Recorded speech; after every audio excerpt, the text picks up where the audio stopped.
So what is pending is just the finals of the Asia Cup this year, 2023. It's happening this Sunday. India will be taking on Sri Lanka. But before that, it was the last match of the Super 4 stage. Indians taking on Bangladesh. A game which actually there was nothing to take from that. But again, we had several things to take from this. So we'll just talk about a few pointers which were key in today's game. Point number one, Shubman Gill. Shubman Gill has 200 in his name, a double century against New Zealand, and a series of good scores, including hundreds. He is one brilliant player. His technique is such fun to watch. But I think he will be kicking himself because he was not able to finish. He had a great opportunity to just not showcase to the world that he's a classic opener who is good technically, but he also has the capacity to maybe finish games in crunch situations. He missed an opportunity. He's talented, but he will be kicking himself saying that, oh, I missed it. Well, point number one was Shubman Gill. Point number two is Akshar Patel. I'm not sure how much opportunity Akshar Patel is going to get to be in the playing 11 for the World Cup, because Ravindra Jadeja and Akshar Patel, they're kind of interchangeable and they bring similar sets to the team. Both left-arm spinners, left-hand lower order batters. They're very similar. Very, very similar. But World Cup is a long tournament, and having Akshar Patel in good spirits, today's game actually should have done a lot of confidence, not just to Akshar Patel, but also to Team India, knowing that, they have somebody like Akshar Patel, maybe to give Ravindra Jadeja a break, or in case of a bad injury or something, or maybe he needs to rest for a few games. Akshar Patel is an equally good replacement, or let's say they can be interchanged, like I said. Point number three. Let's talk about the boy actually we were talking about, Ravindra Jadeja. This was not one of the best games that Ravindra Jadeja had, but he got a wicket.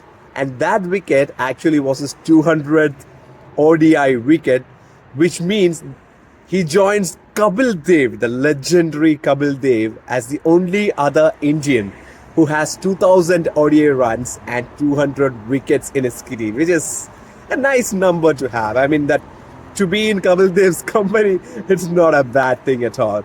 But looking at those two numbers, 200 wickets is a huge achievement. 2000 runs, Ravindra Jadeja, the position he bats, he's not batting at 2, 3, 4 or 5.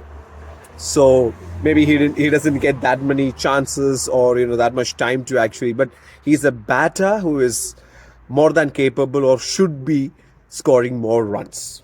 So something that he can, but we understand the position that he plays in. But good record, yeah, good record. Now point number four. See, there are always, when it's a World Cup or a big tournament like that, after that World Cup, we can see that some huge names will be retiring from the game. I'm not saying any of the big names are going to retire, but we have a list of players who has been serving their national side, or let's say the game of cricket, for a long time. And maybe we think, okay, it's almost time for them to retire or hang up their shoes, or they're in the final straight, something like that. And one of those names is Shakib Al Hasan. But still, he just showed us today how valuable he can be, not just as a captain, but as a bowler and a batter as well. I mean, he was the player of the match today, and he just proved that he's still very, very, very valuable. But great player, yeah. Now, point number five. Team India, yes, they rested a key set of key players, including Bumrah and Virat Kohli and a few others, including Hardik Pandya and the likes. But for Bangladesh actually showed some intent, showed some fight, and they wanted to win this game. You know what? That victory, I was actually frustrated when the commentators were saying, at least they said 5 or 6 times in the last 3 overs, that after 2012, Bangladesh they haven't defeated India in the Asia Cup. That's not the point. Another World Cup is coming. So if Bangladesh, let's say, lost today, and the confidence with which, or the mental state with which they will be approaching a huge tournament would be different. Now this win will give them a belief, will actually elevate their game to a certain degree. So maybe, let's say, before today's game or before today's win, if Bangladesh were approaching the World Cup, and after today's win, when Bangladesh approaches the World Cup, it will be two different sides. It's not like Bangladesh has a side. They're strong. They have a few good bowlers. Batting also is okay, but they're not a side which is going to be world champions. We never know, but yeah, no, nobody would be picking them as the favorites to win the World Cup.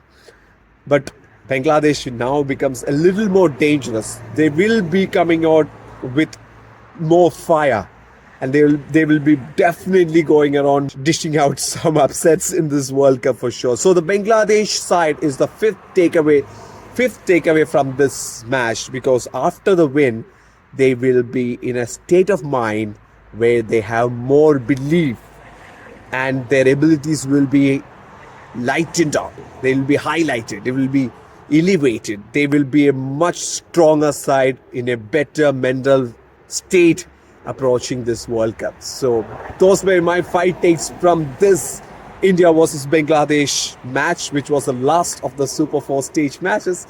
Looking forward to Sunday and the final of this year's Asia Cup. It's India taking on Sri Lanka.